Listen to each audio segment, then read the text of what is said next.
Day 6 of 200 push up challenge. இன்னைக்கு காலையில நம்ம வீரன் வந்து குலைக்கிறதுக்கு முன்னாடி எந்திரிச்சு கீழ போயிரலாம். கீழ போயிட்டு நம்ம வார்ம் அப் ஆரம்பிச்சிடலாம்னு சொல்லிட்டு ஓடுறதுக்கு வார்ம் அப்லாம் ஆரம்பிச்சுட்டேன். என்னன்னு தெரியல, இன்னைக்கு காலையிலேயே மைண்ட் செட் வந்து ஒரு மாரி உடம்பெல்லாம் வலிக்குதுன்னு நெனைக்கிறேன். இன்னைக்கு ஒர்க் அவுட் நல்லா போதுமான்னு சரியா தெரியல. வார்ம் அப்லாம் பண்ணி முடிச்சுட்டு மைண்ட்ல ஒரு மாரி ஒண்ணு ஓடிக்கினே இருந்தது. என்ன பொழப்பு இது? நம்ம வாழ்க்கை எதை நோக்கி பயணமா போய்கிட்டு இருக்குன்னே தெரியலையே. சரி, அதெல்லாம் இருக்கட்டுமேன்னு சொல்லிட்டு இன்னைக்கு ஓட ஆரம்பிச்சுட்டேன். இன்னைக்கு வந்து இங்கேருந்து கொளத்தூர் சைடு, அதாவது அந்த வெளிவாக்கம் பிரிட்ஜை தாண்டி இருக்கிற ஒரு பார்க்குக்கு தான் போனேன்.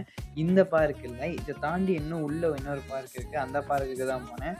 உள்ள அங்கே ரீச் ஆனதுக்கப்புறம் கொஞ்சம் அதை சுற்றி ஒரு வாக்கிங்கை போட்டுட்டு கொஞ்சம் ரிலாக்ஸ் பண்ணிட்டு ஒர்க் அவுட் பண்ண ஆரம்பிச்சிட்டேன். இன்னைக்கு நேற்று வந்து என்ன சொன்னாங்கன்னா, நிறைய ஃப்ரெண்ட்ஸ் என்ன சொன்னாங்கன்னா, நீ வந்து கேமராவுக்கு வந்து ஃப்ரண்ட் ஃபேஸில் வச்சு எடுக்கிறதுனால கிளாரிட்டி பிரேக் ஆகுது, பேக் ஃபேஸில் வச்சு ட்ரை பண்ணி பாருன்னாங்க.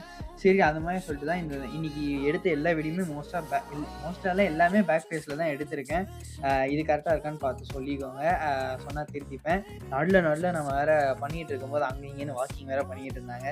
நம்ம அதை அவ்வளோ பெருசாக கண்டுக்கல. ஏன்னா நம்ம பண்ண அந்த இது கொஞ்சம் வெயிட் பண்ணி பொறுமையாக தான் பண்ணோம். இன்னைக்கு ஓவராலாக பார்த்தோன்னா புஷ்அப் வந்து நல்லா தான் போச்சு. இன்னைக்கு வந்து ஃபர்ஸ்ட்டு ஸ்டார்ட்டிங் இருந்த டேயோட இப்போ வந்து என்னோட இம்ப்ரூவ்மெண்ட், அதாவது எண்டூரன்ஸ் வந்து இன்னும் ஏறி இருக்கு. இப்போ 2 நாளா நான் வந்து ரன்னிங்கும் சேர்த்து பண்றதுனால தான் கொஞ்சம் லைட்டா இதாகுது. அதனால என்ன பண்ணலான்ட்டு இருக்கேன், இன்னைக்கு லாஸ்ட் டேவா முடிச்சுட்டு இன்னும் ஒரு 3 to 4 டேஸ்க்கு அப்புறம் வந்து ரன்னிங் ஸ்டார்ட் பண்ணலான்னு யோசிச்சிருக்கேன் திருப்பி. அதுக்கப்புறம் நடுவுல ஒரு நாள் லீவ் எடுக்கலான்னு இருக்கேன். சரி, அதெல்லாம் இருக்கட்டும். இன்னைக்கு வந்து இந்த பார்க் வந்து பார்த்தா பார்க் ரொம்ப பெருசா இருந்தது. நடுவுல லேக் மாரிலாம் கட்டி வச்சிருந்தாங்க. உள்ள வாத்து, அப்புறம் நெறைய மீன்லாம் கூட இருக்குதுன்னு எங்க அம்மா சொல்லியிருந்தாங்க போறதுக்கு முன்னாடி. ஆனா மீன் வந்து நைட்ல பார்த்தா தான் நல்லாருக்கும்னு சொல்லியிருந்தாங்க. சரின்னு சொல்லிட்டு நம்ம திருப்பி ஓட ஆரம்பிச்சுட்டோம். அங்க ஓடியும் முடிக்கலான்னு சொல்லிட்டு பாதி தூரம் ஃபுல்லா லாஸ்ட் அந்த ஸ்டீப்லேருந்து வரும்போது தான் கொஞ்சம் இதாயிடுச்சு. அதுக்கப்புறம் இன்னைக்கு பிசிக்கல் வந்து கொஞ்சம் ஃபர்ஸ்ட் டேல இருந்ததோட ரொம்ப இம்ப்ரூவ் ஆயிருந்தது. அதுக்கப்புறம் இன்னைக்கு நல்லா தல குளியல போட்டுட்டு, இன்னைக்கான நாள ஒட்டு மொத்தமா ஒர்க் அவுட், சாப்பாடையும் எல்லாம் சாப்பிட்டுட்டு மொத்தமா முடிச்சுட்டோம்.